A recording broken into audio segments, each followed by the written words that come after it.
That was nuked. Let's see if we can do it again. Right in the bullseye. Hello, Serge here from the Backyard Driving Range. We have a clipboard and a question. This one comes from William Noel, and he's got it titled Rotational Swing, and it was sent in for the webinar we did at DJ's house. We got a ton of questions for them, and I want to make sure hopefully I can answer them all in due time. So William says, Serge, I have been a rotational swing golfer for at least 40 years. I am 66 and started your swing about 2 years ago. I am still having a tough time with the driver. My irons are doing pretty darn good, as well as my hybrids. Is there any advice that you can give me to maybe make it simpler to hit the driver? I have cut the shaft down to 43 inches, and that helped with my control, but I still seem to lay it off too much. I also played fast pitch softball for 20 years and as a 20-year-old for 22 years. Would you think that the old baseball swing would be hindering me? Thanks for any help. It's really bugging me. Bill. Also had another one come in for the webinar, and it's titled Driver and Woods, and that comes from Paul Hart, and he says, Serge, help. Hitting my irons fairly consistently with your swing, but I feel I can't do the same with my driver and especially my fairway woods. Paul from Illinois. Okay, so you see we got two cases here of Noel and Paul are pretty much hitting everything in their bag pretty good except their driver, and as Paul says, he's also throwing in his 3-wood. So what can the problem be? Well, let's start off with the simple fact that if you're hitting most of your clubs fairly well and have you pretty well satisfied that you're hitting those well with the Surge swing, but you're not doing with the driver, then I would think that, hello, it's not you, it's the club. Or some would say it's not the Indian, it's the arrow.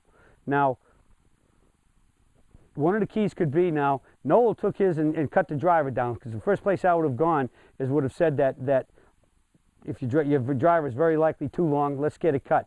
So you've cut it. Now you did say, Noel did say he got a lot more with it, but he feels that the problem is that he's laying the club off. Well, I think you, as I would say, you very likely gave yourself, spoke the answer. All right? Because remember, what's the key? What's the key? Whether I'm swinging a 7-iron and I'm going to stand here and swing it up to the top, intermittent up the tree, we want to stand the club up to 12 o'clock where it is light. If it is heavy, then the club is laid off.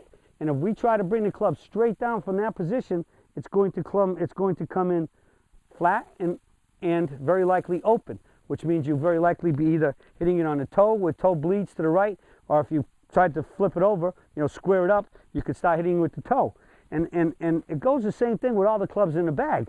And so even with the driver, we're supposed to go back in the catcher's mitt, up the tree, stand the club up the tree. Light. I get over here, it's coming down. And as I have a less lofted club, which basically the driver is the least lofted club in your bag other than the putter, but as far as a club that we hit the ball long distances, and the driver should be hitting the ball the longest distance of any club in your bag, and with a flatter face, any kind of the face coming through impact with the face slightly opened or over closed or whatever, it's going to make a much more worse hit as far as, especially with a slice, with the ball rolling across the face and getting more side spin left to right, which is slice spin, and it's going to slice off to the right more. So no matter what we do with every club in the bag, the key is to in the mitt and up the tree.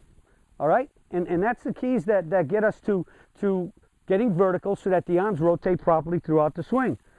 And so I'm going to stop by saying here, and William asked the question, could his baseball swing be hurting it?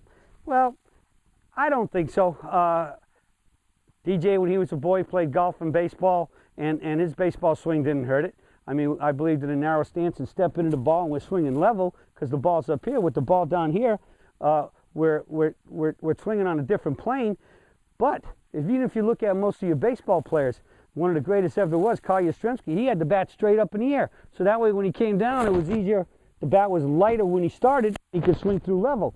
Now, I do see a lot of baseball players now today holding like this, which means you think they could go this way, but it makes it harder to actually rotate their arms and hit the ball. So my suggestion would be that most of your better hitters do have a vertical bat, so therefore you should be able to get to vertical with your golf club, which in fact with the golf club it's a must. And as we know, your arms swing in front of your body and your palms are always perpendicular to the ground. And so if you put your palms perpendicular to the ground, you see where it is, you bend over, we lose about maybe 15 degrees, so that's palms now becoming fairly close to your spine angle. You put your club up in that, with your forward hand, up into that hand, and look where the club is. It's 12 o'clock. It's not really over there. But the key is once you start back, your arms are rotating a little bit, and if you and the key is you have to stop that rotation, because if you just let it keep going, because there's a lot of physics, bodies in motion stay in motion, direction they're put in motion, to otherwise acted upon by an outside source. The outside source is you. You have to stop that rotation or it'll go flat. Once you get here and you go in the catcher's mitt, which is somewhere just inside the aiming line, and you get to the toe line with your forward arm, then after that it's all lift. The surge swing is a limited turn, vertical swing. Swinging on a maximum vertical incline plane for our posture, and we go into, once we get to the mitt, it's going up the tree. Once we get in the mitt and then to the line, it's up the tree. We're standing up. So when I go in that, once I reach here, this right hand is going to stop the rotation and make it go straight up. And conversely, when I'm up and I now swing into the forward catcher's mitt and then up the tree, if I don't stop the rotation here, and it's harder to stop it because the club's going a lot faster and through impact up the tree than it was when you're going up the tree in a backswing. So you have to have more energy and more effort to get more control of that golf club to hit that forward mitt and then hit that tree and swing it straight up, vertical again, so that it's like going up the tree. And we control our rotations, and that's how we hit the ball solid and straight. So we can rotate our arms a lot more than we have to, but to hit the ball solid and straight, we have to be square at impact, and that's where we go, palms perpendicular out the swing. So control your rotations.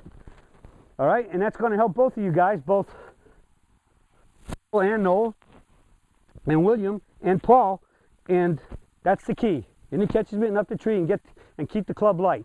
But on the wall is a good drill. You put your butt up against the wall, and if you start going flat, the club will hit the wall.